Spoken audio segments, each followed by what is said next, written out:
প্রিয় ছাত্রছাত্রী, তোমাদের সবাইকেই এমএস টিচিং চ্যানেলে সুস্বাগত। আজ আমি আবার তোমাদের সামনে হাজির হয়েছি একটা নতুন বিষয় নিয়ে আলোচনা করার জন্য। আজকের যে বিষয় নিয়ে আলোচনা হবে সেটা হলো পরমাণুর নিউক্লিয়াস, তার তেজস্ক্রিয়তা বা রেডিও অ্যাক্টিভিটি। তাহলে চলো আমরা আজকের নতুন চ্যাপ্টার আলোচনা শুরু করি।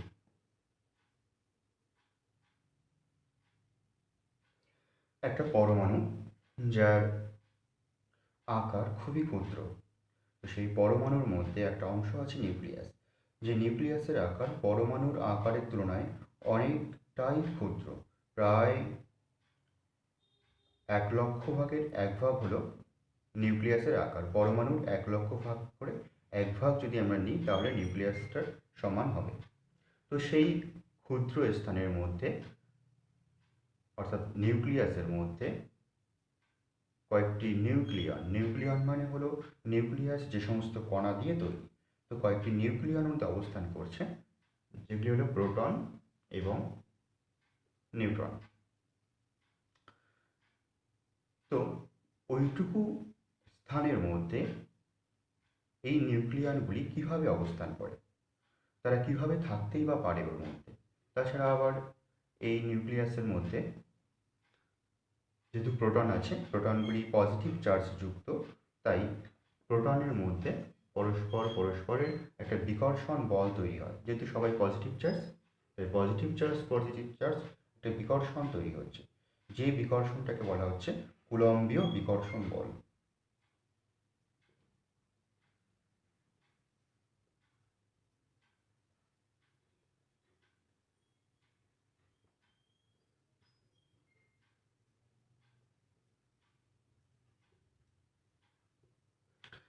তো নিউক্লিয়াসের মধ্যে এই বিকর্ষণ বল ছাড়াও আরও এক ধরনের বল ক্রিয়া করে, যেটা হলো একটা আকর্ষণ বল।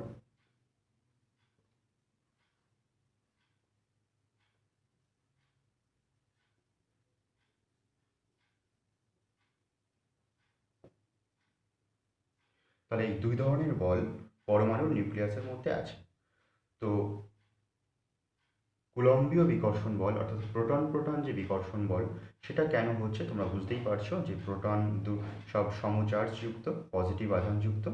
সমচার্জ হওয়ার জন্য পরস্পরের মধ্যে বিকর্ষণ হচ্ছে। কিন্তু এই আকর্ষণ বলের উৎপত্তি কিভাবে হলো, চলো সেই সম্পর্কে আমরা আলোচনা করি যে পরমাণুর নিউক্লিয়াসের মধ্যে এই আকর্ষণ বল কিভাবে তৈরি হলো।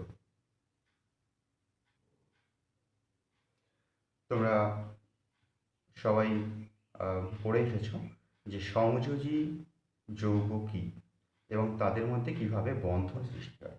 তো জানো যে সমযোজী যৌগের মধ্যে দুই বা ততোধিক পরমাণু একটি সমযোজী বন্ধন দ্বারা আবদ্ধ থাকে। তো এই সমযোজী বন্ধন কিভাবে তৈরি হয়? ইলেকট্রন জোড়,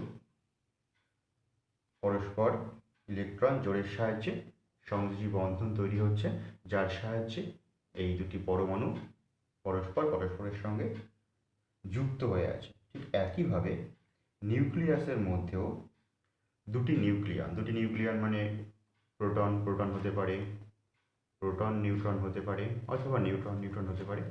দুটি নিউক্লিয়ন এক বিশেষ কণার মাধ্যমে আবদ্ধ হয়ে থাকে। তো সেই বিশেষ যে কণার মাধ্যমে আবদ্ধ হয়, সেই বিশেষ কণাটার নাম হলো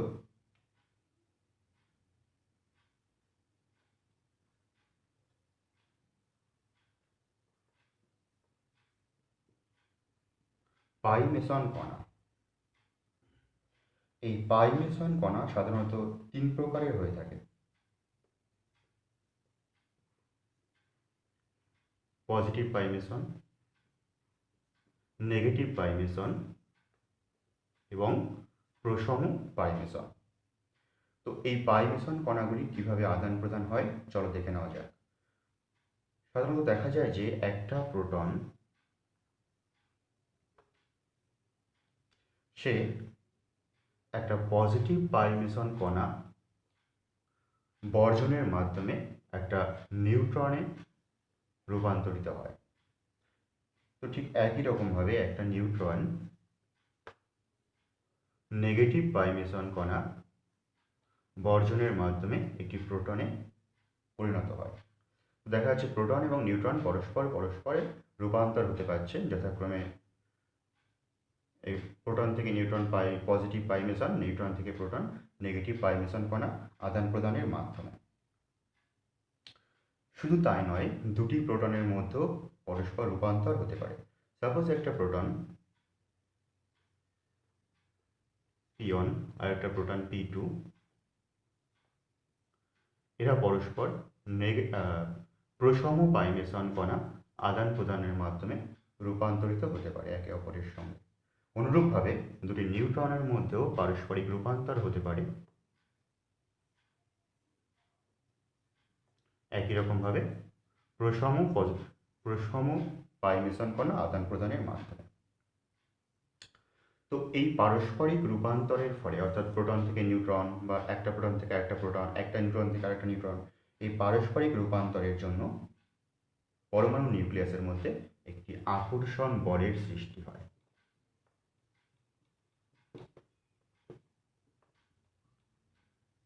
এই যে আকর্ষণ বল সৃষ্টি হলো, এই আকর্ষণ বল কুলম্বীয় যে বিকর্ষণ বল ছিল তার থেকে অনেক গুণ বেশি হয়।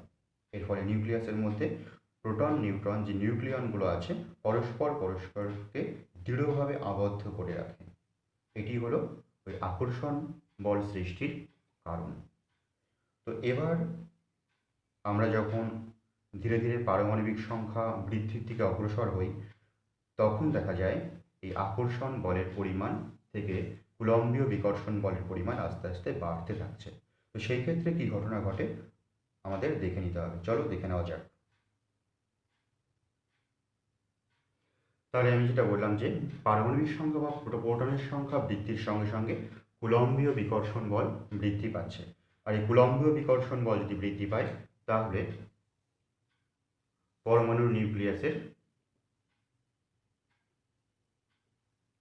স্থায়িত্ব হ্রাস পাচ্ছে। তো এই স্থায়িত্ব সাধারণত কিসের উপরে নির্ভর করে? স্থায়িত্ব সাধারণভাবে যে জিনিসটার উপর নির্ভর করে সেটা হলো পরমাণুর নিউক্লিয়াসের মধ্যে যে নিউট্রন এবং প্রোটন আছে তাদের রেশিওর উপরে, অর্থাৎ N/P, এই রেশিওর উপরে পরমাণুর নিউক্লিয়াসের স্থায়িত্ব নির্ভর করছে। তো একটা কথা বলে রাখি পড়ানো প্রসঙ্গে, তোমরা কিন্তু অবশ্যই ক্লাস করার সময় একটা খাতা পেন নিয়ে বসবে। আমি যে ক্লাসটা করাচ্ছি তোমরা তোমাদের মতন করে স্ক্রিনশট নিয়ে হোক বা পজ করে হোক তোমরা এটা খাতায় নোট করে নেবে, এবং এই নোটটাই তোমাদের কিন্তু পড়ে যখন তোমরা টেক্সট যখন পড়বে এই নোটটা পাশে খোলা রাখবে, দেখবে বুঝতে সুবিধা হচ্ছে। এছাড়াও বিভিন্ন পড়ানো প্রসঙ্গে আমি কিছু প্রশ্ন দেব বা চ্যাপ্টার শেষ হয়ে গেলে কিছু কোশ্চেন আমি আলোচনা করব, সেগুলো অবশ্যই সেই খাতায় তৈরি করবে। তো চলো যেটা আলোচনা করছিলাম যে N/P রেশিও, এর উপরে নিউক্লিয়াসের স্থায়িত্বটা নির্ভর করছে। সাধারণভাবে দেখা যায় যে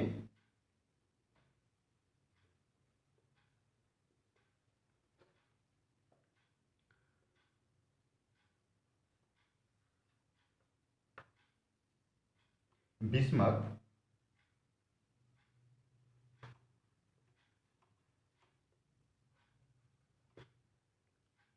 আর লেড 82, 206, মোটামুটি এই দুটি নিউক্লিয়াস পর্যন্ত N/P রেশিওর মান যা থাকে স্থায়িত্ব থাকে, কিন্তু বিসমাথের পর থেকে 83 পর থেকেই N/P রেশিওর মানটা আস্তে আস্তে বাড়তে থাকে।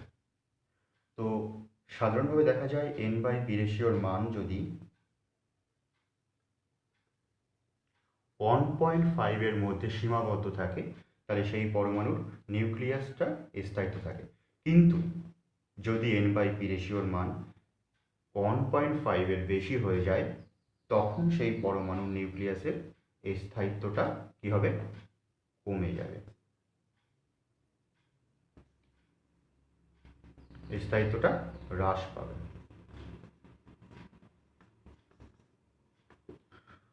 তো বিভিন্ন পরমাণুর নিউট্রন এবং প্রোটন সংখ্যা নিয়ে একটা গ্রাফ তৈরি করা হয়েছে, যে গ্রাফ দেখলে আমাদের এই স্থায়িত্ব সম্পর্কে একটা ধারণা পাওয়া যাবে। তো চলো গ্রাফটা একটু আলোচনা করা যাক। দেখো এখানে ওয়াই অ্যাক্সিস বরাবর নিউট্রন সংখ্যা এবং এক্স অ্যাক্সিস বরাবর প্রোটন সংখ্যা নিয়ে একটা গ্রাফ তৈরি করা হয়েছে। সাধারণভাবে দেখা যাচ্ছে যে যাদের নিউট্রন এবং প্রোটন সংখ্যা সমান, অর্থাৎ n/p রেশিও যাদের ক্ষেত্রে 1 হচ্ছে, তারা এই রেখা বরাবর অগ্রসর হবে। তো সাধারণভাবে 1 থেকে 20 পর্যন্ত যে মৌলগুলো আছে, অর্থাৎ হাইড্রোজেন থেকে ক্যালসিয়াম পর্যন্ত যে মৌলগুলো আছে, হাইড্রোজেন থেকে ক্যালসিয়াম পর্যন্ত যে মৌলগুলো আছে তাদের ক্ষেত্রে এই সরলরেখা বরাবর ওদের গ্রাফটা চেঞ্জ হচ্ছে, কারণ ওদের n/p রেশিও মোটামুটিভাবে 1 হয়। কিন্তু তারপরে 20 পর থেকে অগ্রসর হলে n/p রেশিওর মানটা 1 থেকে বাড়তে শুরু করে। তো বিভিন্ন স্থায়ী নিউক্লিয়াস বিশিষ্ট মৌল নিয়ে তাদের n/p রেশিও গ্রাফের সাহায্যে দেখানো হয়েছে যে তাদের n/p রেশিওর যে মানটা সেটা সাধারণত এই অঞ্চলের মধ্যে থাকে। এই যে অঞ্চলটা দেখা যাচ্ছে এই অঞ্চলের মধ্যে, এই জন্য এই অঞ্চলটাকে বলা হয় স্টাবিলিটি জোন বা বিশেষ স্থায়িত্ব অঞ্চল।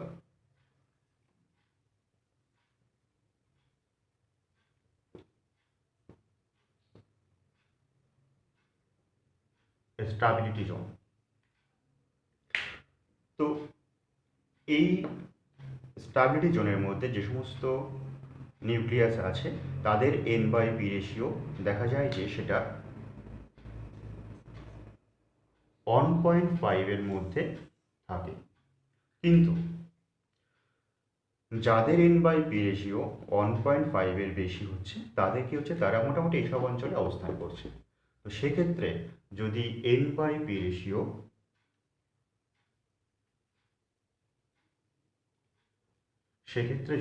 n/p রেশিও 1.5 এর থেকে বেশি হয়, তখন তাদের নিউক্লিয়াসটা অস্থায়ী হচ্ছে। তো এই অস্থায়ী নিউক্লিয়াস কি হয়, ভঙ্গুর হয়। তো সেক্ষেত্রে বিশেষ কতগুলো ঘটনা ঘটে। তো আমরা দেখে নিই সেই অস্থায়ী নিউক্লিয়াসের পরিণতিটা কি হয়। দেখো একটা অস্থায়ী নিউক্লিয়াস, যার কেন অস্থায়ী এটি, কারণ এর যে নিউক্লিয়াস আছে এটি, সেই নিউক্লিয়াসের n/p রেশিও সেটি 1.5 এর বেশি। তো নিউক্লিয়াস যখন অস্থায়ী হচ্ছে তখন এই নিউক্লিয়াস ভাঙতে শুরু করে, নিউক্লিয়াসটা ভঙ্গুর প্রকৃতির হয়।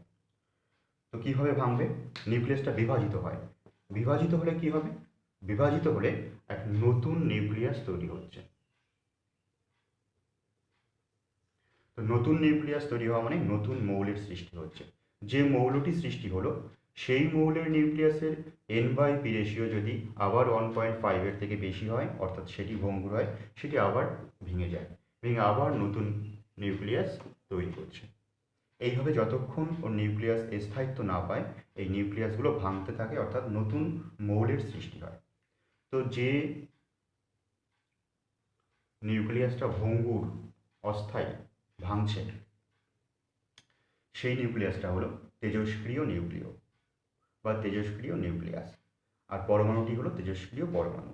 তো তেজস্ক্রিয় পরমাণু যখন ভেঙে নতুন মৌলের সৃষ্টি করছে তখন ওই নিউক্লিয়াস থেকে বিশেষ কতগুলি রশ্মি এবং কণা নির্গত হয়। কী কী রশ্মি কণা নির্গত হয়, সাধারণত আলফা, বিটা, গামা, এছাড়া অন্যান্য রশ্মিও নির্গত হয়। তো এখানে 3টি কথা বললাম, আলফা, বিটা, গামা, এই রশ্মি বা কণাগুলো নির্গত হয়। তো এই রশ্মি বা কণাগুলোকে বলা হয় তেজস্ক্রিয় রশ্মি। আর এই নিউক্লিয়াসযুক্ত যে মৌল এটাকে বলা হচ্ছে তেজস্ক্রিয় মৌল। এছাড়া আরও অনেক রকম কণা আছে, যেমন পজিট্রন, সেগুলো নির্গত হতে পারে। তো এখানে যে মৌলের নিউক্লিয়াসটি বিয়োজিত হচ্ছে বা ভাঙছে সেই মৌলটিকে বলা হয় জনক মৌল বা প্যারেন্ট এলিমেন্ট। আর জনক মৌল ভেঙে যে মৌলগুলো তৈরি করছে সেটা হলো দুহিতা মৌল।